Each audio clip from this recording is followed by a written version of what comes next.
The uranium price is being driven higher by new funds coming into the market, particularly the Sprott Fund in Canada, but there's also the Yellowcake Fund in the UK.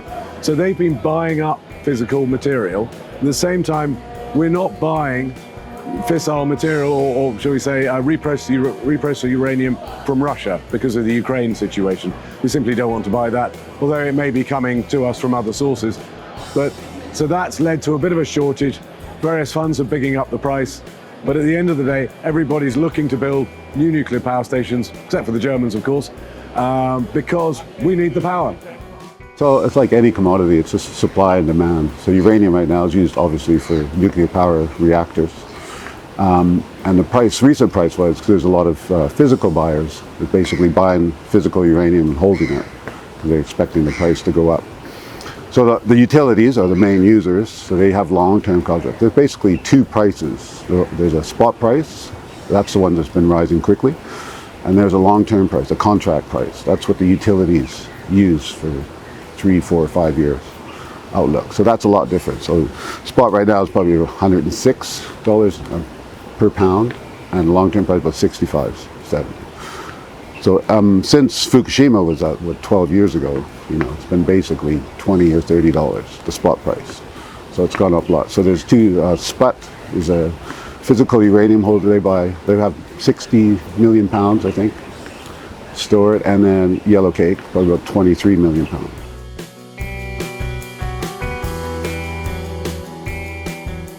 If we look at the supply side, there are essentially five producing countries. So Kazakhstan is the biggest producer, produces about just over 40% of the world's uranium. Then Canada, then Namibia. Namibia has two operating mines, both owned by the Chinese. So all of the Namibian product goes to China. There's a mine in Australia owned by BHP called Olympic Dam, and uranium is a byproduct from copper production. So it's a very concentrated supply side. If you just look through, uranium and how it goes all the way through into nuclear fuel. So the first stage, the mines produce what we call uranium oxide, U3O8, and that's what we own. We own physical barrels of uranium. It's stored in 55-gallon drums in warehouses in France and Canada. Those warehouses are the first stage or step in the nuclear fuel cycle. So the oxide gets converted into a gas, UF6. It then gets enriched where they separate out the 238 and 235 isotope. So it goes from a natural 0.7% grade to between 3.5% and 5% grade. And that's ultimately what goes into the nuclear plants. People, often say, well, what about weapons? Weapons grade uranium is 95%. It's a completely different process, different technology. The bulk of the world's uranium goes into the nuclear fuel cycle. A very, very small proportion goes into the medical industry, for radiation, cancer treatment. So that's fundamentally what uranium gets used for.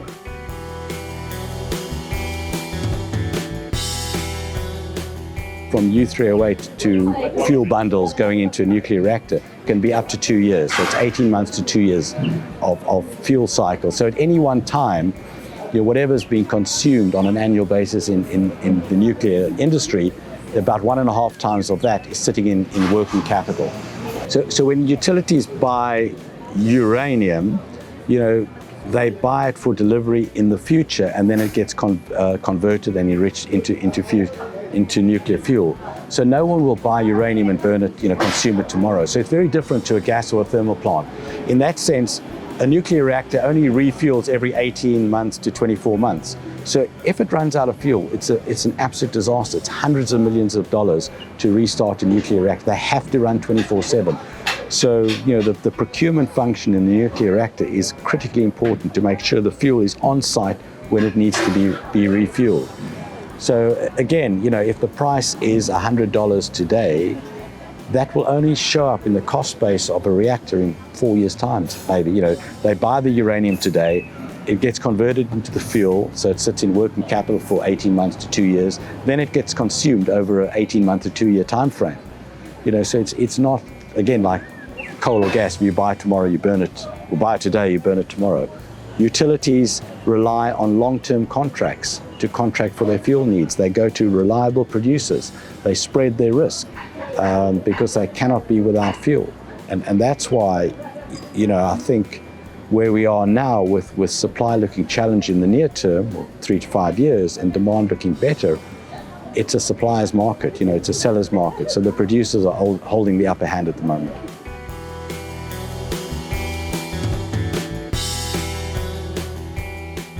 The bulk of it is China and India. So I'd say between the two, they've got 65% of the new reactors or planned reactors that are going to be built.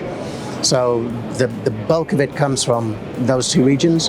The biggest current consumer of uranium is the US. So they've got more reactors than anyone else, even though the proportion of what they generate from a nuclear perspective is much lower than, say, somewhere like France, where it's 70%. So they've got a much lower proportion. I think it's about 12-14% in the US at the minute, that's the nuclear power generation. But they've got the biggest installed fleet of reactors. It's also the oldest.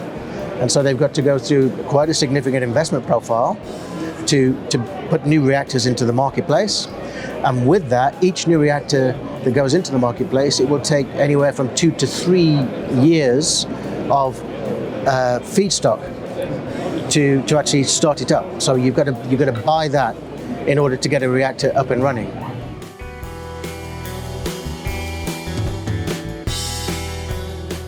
This industry is really supply stretched. The two big producers, Kazatomprom, Kazakhstan as a country, and Cameco, between them produce 2/3 of the world's uranium. We saw Kazatomprom last week come out with an announcement that they basically cutting their guidance for 2024 by 10%. So you've got an industry that is supply challenged, and the big guys are struggling to produce because it's Kazatomprom have got a sulfuric acid issue. They need more sulfuric acid because they have an in situ leach mining method. Cameco is ramping up its mine that was on care and maintenance for a number of years, and that hasn't gone as smoothly as they'd hoped. So you've got a supply side that's dominated, really. I think there are 5 mines that produce 50% of the world's uranium. There are 4 countries that produce 75% of the world's uranium. And on the demand side, you've got 32 countries, 430 odd reactors producing 10% of the world's electricity. So you've got a very distributed demand side that's growing, probably 3.5%. And you've got a supply side that's extremely challenged. So, what could happen in the next 3 to 5 years if you have a weather event or a strike or something on the supply side? I think it's going to have an acute impact on the industry. And we saw last week Kazatomprom's announcement, 10% guidance downgrade for this year, and the uranium price went from 100 to 107 overnight. So, we are that supply challenge in this industry. In the near term, I think in the long term, supply always comes. In the long term, supply will come, the price will moderate back to inducement pricing, but in the next 3 to 5 years, there's no meaningful supply that looks like it could come on stream.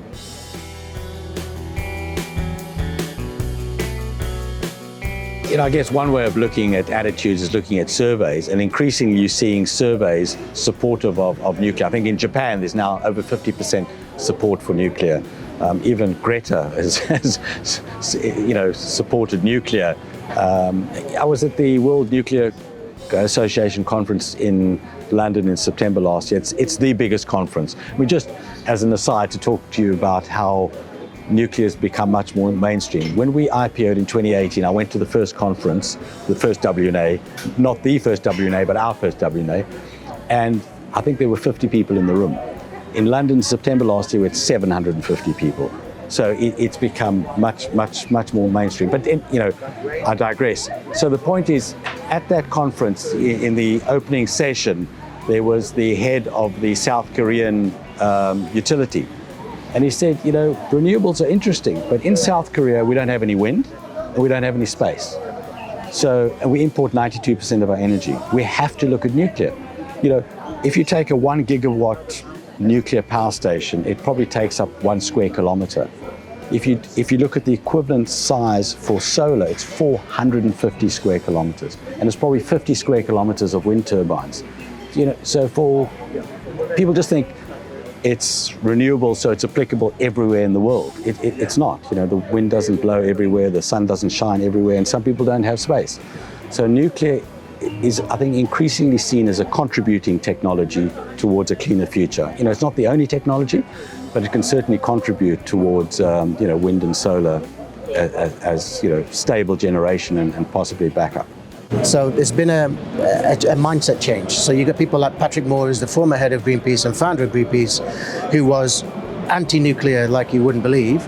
Now he is 100% pro-nuclear in every way, shape or form. You got people like Michael Schellenberger, who's the economic activist, journalist, historically, that was sort of really anti-nuclear. Now he walks around and tells Germany, no, you've got to keep your reactors on. You've got to put more nuclear reactors in place. So there's been a big shift in a positive sweep towards where nuclear sits as that transitional fuel to before the smart grids come in and renewables become sort of the best way forward. But if you look at where sort of the UK sits, the UK's turned around, I think, Sellafield 3, I think it is. That's another one that's coming online. That's reached the next stage of permitting. Rolls-Royce have now got the next stage of permitting in terms of where the SMRs sit. Small modular reactors can be built faster, cheaper, and a lower operating cost, and tend to be sort of like regionally specific. So you can have a localized geographic generation of power, which works really well when you've got sort of like, if you've got a whole city to power, you can power the whole city on a small modular reactor. Similarly for Africa, or for anywhere else that's got power shortages, you can sort of put a small modular reactor in, lower transmission ratios, because you're putting the power close to where it's going to be used. And the footprint is much smaller as well.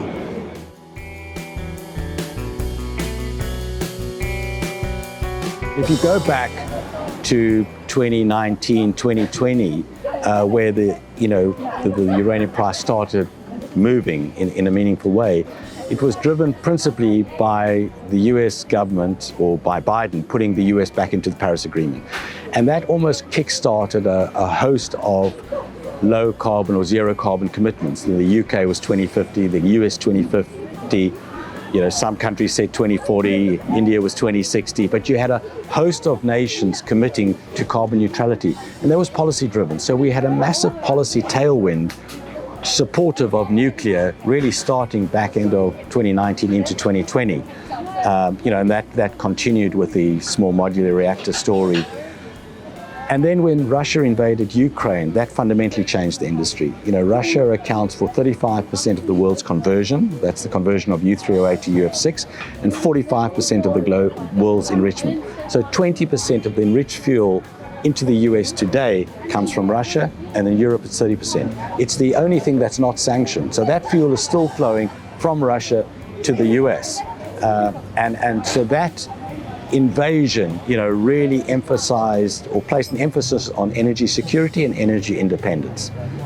So we had the policy tailwind supportive of carbon zero goals, and then energy independence became a huge issue. So we've had, policy tailwinds for nuclear across the globe, outside of Germany, be it France, Norway, Finland, the Netherlands, Belgium. Japan are restarting reactors. China's building like crazy. So a big policy tailwind. In the US specifically, it's interesting. It's the one area or one topic where there's agreement across both parties. There's broad bipartisan support for nuclear in the US. So with the Inflation Reduction Act, something like $40 billion is available for nuclear. These incentives now given towards producing nuclear fuel for these small modular reactors is getting government support, and it's cross-party. So I think in the medium term, I don't see any headwinds, but probably more tailwind support in terms of policies.